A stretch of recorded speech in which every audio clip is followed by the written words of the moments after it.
Ice cream शिवाय तर उन्हाळ्याची मजा अपूर्णच असते आणि ही आईस्क्रीम जर आपण घरी बनवलेली असेल तर आईस्क्रीमची मजा अजूनच वाढते। बऱ्याच जणांना वाटतं की आपण आईस्क्रीम घरी बनवावी, परंतु आईस्क्रीम मध्ये जर काही वस्तूंचं प्रमाण कमी जास्त झालं तर आईस्क्रीम परफेक्ट बनेल का अशी शंका सर्वांनाच असते। तर आजचा हा व्हिडिओ आपल्याकरिता खास होणार आहे, कारण आजच्या या व्हिडिओमध्ये मी अगदी प्रोफेशनल प्रमाणे आईस्क्रीम बनवायची रेसिपी तुम्हाला सांगणार आहे। तर आईस्क्रीम करिता लागणारा एक परफेक्ट बेस मी बनवणे तुम्हाला शिकवणार आहे। या आईस्क्रीम बेसचा वापर करून तुम्ही अगदी विविध प्रकारच्या आईस्क्रीम बनवून तयार करू शकता। चला तर झटपट आईस्क्रीम बेस बनवायला सुरुवात करूया।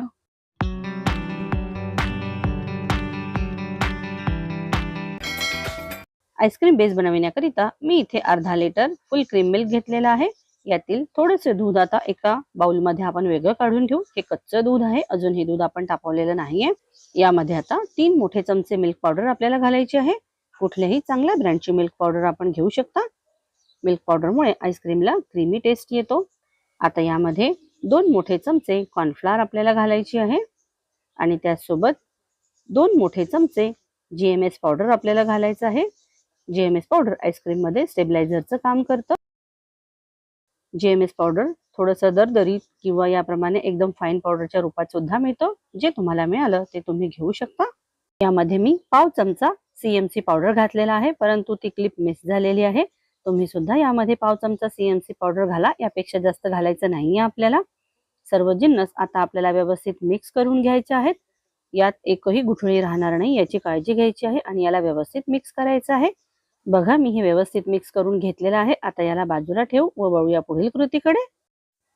यामध्ये आता आपल्याला 10 चमचे साखर घालायची आहे किंवा 100 ग्रॅम साखर तुम्ही घालू शकता। तुम्हाला जेवढी गोड किंवा कमी गोड आईस्क्रीम आवडत असेल त्या अंदाजाने तुम्ही साखर घालू शकता। या आईस्क्रीम बेस करिता लागणाऱ्या सर्व वस्तूंची यादी मी डिस्क्रिप्शन बॉक्स मध्ये दिलेली आहे, तुम्ही तिथे ती बघू शकता। आणि हो, ज्या प्रमाणात मी ज्या वस्तू दिलेल्या आहेत तेवढ्याच वस्तू तुम्हाला वापरायच्या आहेत। कुठल्याही वस्तूचं प्रमाण कमी जास्त करायचं नाहीये, केवळ साखर तुम्ही कमी जास्त घेऊ शकता। आता हे दूध आपण तापायला ठेवून देऊ। गॅसची फ्लेम लो टू मीडियम ठेवायची आहे आणि हे दूध आपल्याला फक्त कोमट करून घ्यायचं आहे। लक्षात ठेवा, याला आता आपल्याला उकळायचं नाहीये, फक्त कोमट करायचं आहे। तसं का करायचं आहे ते मी पुढे सांगणारच आहे। बघा आता हे दूध कोमट झालेलं आहे। आता यावेळेस आपण एकतर गॅसची फ्लेम लो ठेवायची आहे किंवा गॅस बंद करून घ्यायचा आहे आणि आपण जे मिश्रण बनवून ठेवलेलं आहे ते एकदा व्यवस्थित मिक्स करून या दुधात घालायचं आहे व दुसऱ्या हाताने याला लगेच असं आपल्याला मिक्स करत राहायचं आहे, जेणेकरून आपण जे मिश्रण यात घालू ते तळाशी जाऊन चिकटणार नाही व जळणार नाही याची काळजी घ्यायची आहे। आता हे सर्व मिश्रण या दुधामध्ये घालून झालेलं आहे। आता गॅसची फ्लेम आपल्याला मीडियम ठेवायची आहे व सतत ढवळत याला छान दाटसर होईपर्यंत आपल्याला छान शिजवून घ्यायचं आहे। मी म्हणेल की याला 1 ते 2 उकळ्या आपल्याला काढून घ्यायच्या आहेत, परंतु याला उकळी काढणं एवढं सोपं काम नाहीये, कारण आपण याला सतत ढवळतो आहे आणि गॅसची फ्लेम आपण लो टू मीडियम ठेवलेली आहे, त्यामुळे याला उकळी यायला थोडा वेळ लागेल। याला उकळी आणण्यासाठी आपल्याला घाई अजिबात करायची नाहीये, कारण जर तुम्ही गॅसची फ्लेम इथे वाढवली तर हे मिश्रण जळू शकतं, कारण आपण यामध्ये कॉर्नफ्लोअर घातलेला आहे। कॉर्नफ्लोअर खूप लवकर तळाशी जाऊन चिकटतं व जळायला लागतं। हे मिश्रण एकदा सुद्धा थोडंसंही जळलं तर आईस्क्रीमची चव बिघडेल, त्यामुळे ही क्रिया आपल्याला फार हळूहळू करायची आहे। घरी आईस्क्रीम बनवायला तर सर्वांनाच आवडते। तुम्ही नेहमी कोणती आईस्क्रीम घरी बनवता, तुमची रेसिपी सुद्धा माझ्याबरोबर शेअर करू शकता। हे मिश्रण तयार झालेलं आहे हे कसं ओळखायचं हे सुद्धा मी पुढे व्हिडिओत तुम्हाला सांगणारच आहे। आता हे मिश्रण शिजवून मला 7 ते 8 मिनिटे पूर्ण झालेली आहेत। चला चेक करूया की हे मिश्रण तयार झालेलं आहे की नाही। थोडंसं मिश्रण याप्रमाणे पळीत घ्यायचं आहे व ते पातेल्यात टाकून द्यायचं आहे आणि या चमच्यावर बोटाने एक रेघ ओढायची आहे आणि बघायचं आहे की ही रेघ छान दाटसर झालेली आहे की नाही। तुम्ही बघू शकता ही रेघ आता दाटसर झालेली दिसत नाहीये, याचाच अर्थ आहे की आपल्याला हे मिश्रण पुन्हा थोडंसं शिजवावं लागेल। मी आता 2 ते 3 मिनिटांकरिता हे मिश्रण पुन्हा शिजवून घेणार आहे। आता हे मिश्रण शिजवून मला 10 ते 11 मिनिटे पूर्ण झालेली आहेत। चला आता पुन्हा एकदा चेक करून बघू की हे मिश्रण तयार झालेलं आहे की नाही। पुन्हा तीच क्रिया आपल्याला इथे करायची आहे। थोडंसं मिश्रण पळीमध्ये घ्यायचं आहे आणि पातेल्यात सोडून द्यायचं आहे आणि यावर बोटाने अशी एक रेघ ओढून बघायची आहे। बघा आता ही रेघ छान चटक दिसते आहे, म्हणजेच हे मिश्रण आता पूर्णपणे तयार झालेलं आहे। मी गॅस बंद करून घेतलेला आहे। आता हे संपूर्ण मिश्रण आपल्याला पूर्णपणे थंड करून घ्यायचं आहे। आता हे मिश्रण पूर्णपणे थंड झालेलं आहे. यावर मी एक ॲल्युमिनियम फॉइल लावते आहे. ॲल्युमिनियम फॉइल ऐवजी तुम्ही क्लिंग रॅप वापरू शकता किंवा कुठल्याही एअरटाईट डब्यात याला भरून ठेवू शकता. आता आपल्याला याला 5 ते 6 तासाकरिता फ्रीझरमध्ये ठेवायचं आहे सेट होण्याकरिता, किंवा तुम्ही अगदी रात्रभर सुद्धा याला फ्रीझरमध्ये ठेवू शकता. 5 ते 6 तास पूर्ण झालेले आहेत. आता आपण याला फ्रीझरमधून काढून घेतलेलं आहे. बघा हे किती छान सेट झालेलं आहे एका सुरीच्या मदतीने. आता आपल्याला याचे काप करून घ्यायचे आहेत. याचे छान काप मी करून घेतलेले आहेत. आता एका पळीच्या मदतीने याला असं गोळा करून घेऊ. आता याला आपल्याला छान मऊ करून घ्यायचं आहे. त्याकरिता मी इथे एक इलेक्ट्रिक बीटर घेतलेला आहे. आपल्याला याला बीटरने बीट करताना एक काळजी घ्यायची आहे की बीटरची पॉवर आपल्याला हळूहळू वाढवायची आहे, कारण हा जो आईस्क्रीम बेस आहे हा खूप जास्त कडक आहे. त्यामुळे याला बीट करायला 3 ते 4 मिनिटांची वेळ आपल्याला लागेल. बीटरची पॉवर आपल्याला हळूहळू वाढवत न्यायची आहे.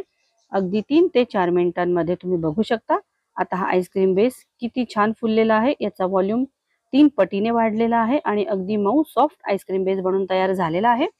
तुम्ही यापासून सुद्धा विविध फ्लेवरच्या आईस्क्रीम्स बनवू शकता, परंतु मी तुम्हाला अगदी प्रोफेशनल आईस्क्रीम बनवायला शिकवत आहे. त्यामुळे तुम्ही माझ्यासोबत पुढील स्टेप सुद्धा फॉलो करा. मी इथे एक स्टेनलेस स्टीलचं बाउल घेतलेलं आहे. त्यामध्ये खूप सारे आईस क्यूब्स घातलेले आहे. त्यावर एक काचेचं बाउल ठेवलेलं आहे. आता यामध्ये 1 कप व्हिपिंग क्रीम आपल्याला घालायची आहे. व्हिपिंग क्रीम अशी मेल्ट झालेली आपल्याला हवी आहे, परंतु ती गार असायला पाहिजे याची काळजी घ्या. आता या इलेक्ट्रिक बीटरच्या मदतीने आपल्याला ही क्रीम छान बीट करून घ्यायची आहे. अगदी 2 मिनिटात ही क्रीम बीट होते.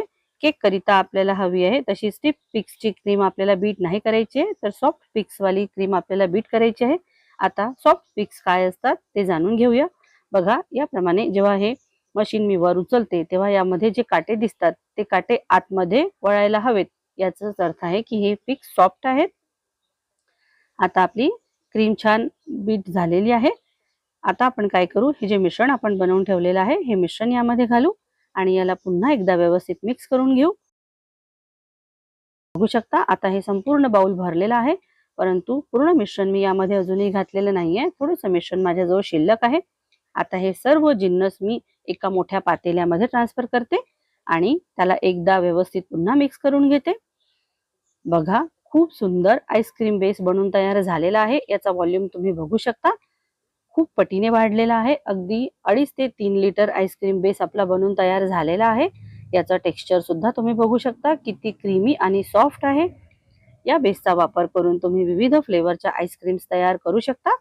हा आपला आईस्क्रीम बेसचा पार्ट 1 आहे. पार्ट 2 मध्ये मी यापासून विविध फ्लेवरच्या आईस्क्रीम बनवायला तुम्हाला शिकवणार आहे. त्यामुळे पार्ट 2 सुद्धा तुम्ही मिस करू नका.